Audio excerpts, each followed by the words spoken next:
instead of saying, I'm going to heal myself, it might be more resistance-free and helpful for you to say something more like, I've turned in the direction of well-being, and that's what's calling me. Because when you talk about healing, you're turned in the direction of what you're wanting to overcome.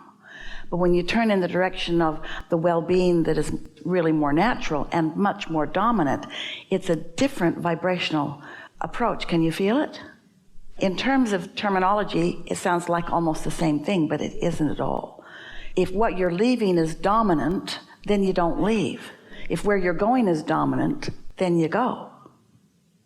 So you just have to ask yourself what the word healing means. Is it leaving something unwanted, or is it moving towards something wanted? The word doesn't matter, but how you feel about it does. We would quiet our mind and let our mind wander on the pleasantries that your inner being. You see, when we talk about the path of least resistance, what we mean is the path toward that non-resisted thought. Non-resistance is non-resistance. The path of least resistance is the path to non-resistance. So the path of least resistance, or the path to non-resistance, is a really feel-good path. Feel the difference between overcoming something, which is full of grit and determination, and the feeling of letting well-being be. They're different feelings. And so the daydreaming that we're talking about will cause you to release resistance so that the cells of your body who are calling for whatever it is they need are allowed to receive what they need, because you're not in the way with your human and therefore bulky and awkward intervention. Through this process, do you feel more aware of your inner being existence than before? And because of your awareness of your inner being's existence, are you now more aware of your vibrational relationship with it? In other words, do your emotions tell you more? Do your emotions give you more information? And can you tell the difference between trying and letting? So that's the key. Can you feel the difference between struggle and ease? Can you feel the difference between, we don't want to get too ridiculous, confusion and clarity, blah, blah, blah, all of that. But if you can feel the difference, and it's not a subtle difference, it's a big difference. So when you say most of the time, we want to argue with that a little bit, because we think there's a big difference between trying to make something happen and knowing that it's already happened and just being willing to allow the rest of it to catch up. The cells of your body are remarkable. They have so much capacity that science and medicine does not understand.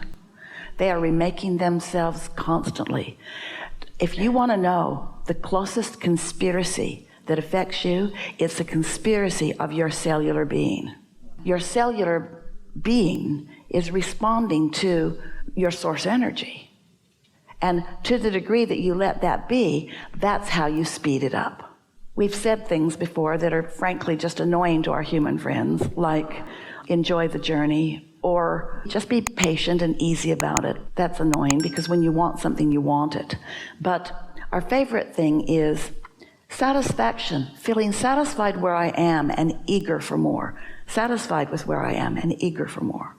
So one might argue it's not easy to be satisfied when you're standing with not money when you want money, or without a partner when you want a partner, or without physical capabilities that you want before you have them. We get that, but we want to say emphatically, you can't get there from there. You have to put a bridge for yourself in the process, and that bridge is a ceasing of constant awareness of what is. And not a lot of it. 20 minutes a day of meditation is enough for you to release enough resistance, to allow enough energy to flow for it to catch on with you in your consciousness. So we can say things like, don't try so hard, And we do mean that. Or we could say things like, it's going to be all right, and we really do mean that. And we can say things, and we really do mean this, you're doing extremely well. But what you amplify here, and we are so appreciative of it because everybody's dealing with what you're dealing with to some extent. What is keeping what you prefer from coming. Say it better. Your attention to what is keeping you from what you prefer. Your attention to what is, because you've done all the other work. You had the experience, you launched the rockets, you know how to meditate, you know how to tune in. Your guidance system is alive and well within you, you know it. So the answer to your important question, how do I speed this along, is make it not necessary that it hurry along. Let there be so much satisfaction in the moment. It's a little bit like Esther went to what she thinks is the best movie she's ever seen in her whole life, Blinded by the Light. She could hardly stay in her body. It was so good. Happy, happy, happy, happy. Such a good movie.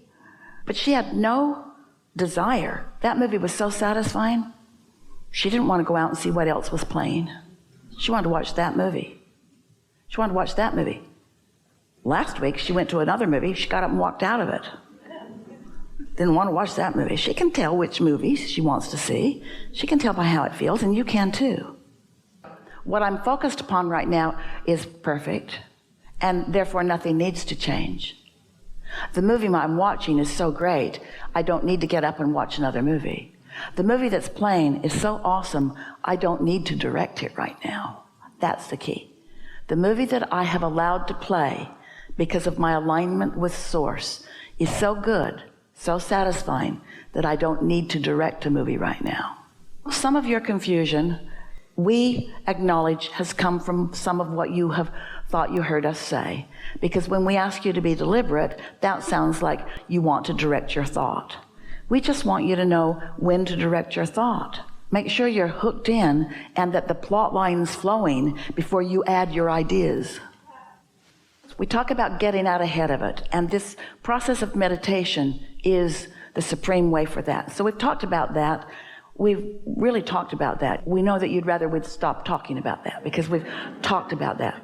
Once momentum happens and then it's easier to observe what happened, it's harder than to be out ahead of it. So one might say, well, you can't get out ahead of this because the physical condition is already there. But you can get out ahead of it segment by segment. We call it segment intending. So now you're sitting and you're taking Abraham at their enthusiastic word. And you've decided that you're going to, with a notebook in front of you, just write segment. Esther writes segment, and then she writes what it is. So then you just write what you intend here. I feel such appreciation for these people who are playing with me in this way, don't you? I am thankful and rather amazed. I adore my responsive body. I love the cells of my body who are kicking ass today. Esther has a foul mouth. She really doesn't. We got that from you. I love my responsive cells. I like this experience. This is a conspiracy of well-being for me. How good is this? Oh, there isn't anything I'd rather be doing in this next segment of my life experience than allowing this evolution of these things that I desire to take place right before my eyes. I feel love for these people. I feel appreciation. I feel knowledge and powerful expectation of my responsive cells. Now, don't try to repeat those words. Those were just words that we flowed into the subject. You've got words as lovely and better, but let it be what you easily feel. So now what happened is you got out ahead of it. But more important, before you even got there, you experienced the pleasure of non-resistant thought. You didn't dread going. And you didn't practice the movie of disappointment. You got out ahead of it. So now, with your segment intending, you have activated the people in the room. You've activated your relationship with the cells of your body. You've tuned into source energy. You've put yourself in a position where all that, and as our friend said earlier, more can be your experience. And here's the most important thing. In this segment, nowhere did we encourage you to say, and I will see the progress of this exercise. Nowhere. Because you're not doing this for the power to accomplish the solution to the problem. You're doing this segment for the pleasure of this non-resisted segment in time. And you're going to notice, everyone's going to notice that this is going to get kicked into high gear, but we don't even want to talk about that, because then that puts you in the place of watching for the improvement, which introduces resistance that is unnecessary to the equation.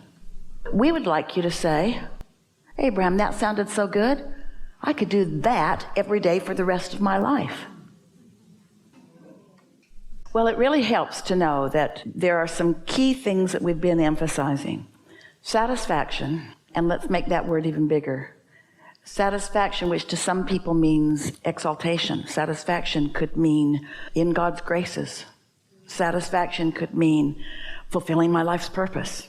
Satisfaction can be a big old blossoming concept. Satisfaction, no matter how you're looking at it. I like what I'm licking right now. Satisfaction comes from only one place, and that's moving in the direction of a desire. Satisfaction doesn't come when you're moving away from it. It takes some doing for some of you, because you've been trained by often well-meaning people who believed for themselves and for you that ultimate satisfaction, which is God's grace, comes from your sacrifice. You got to suffer and deprive.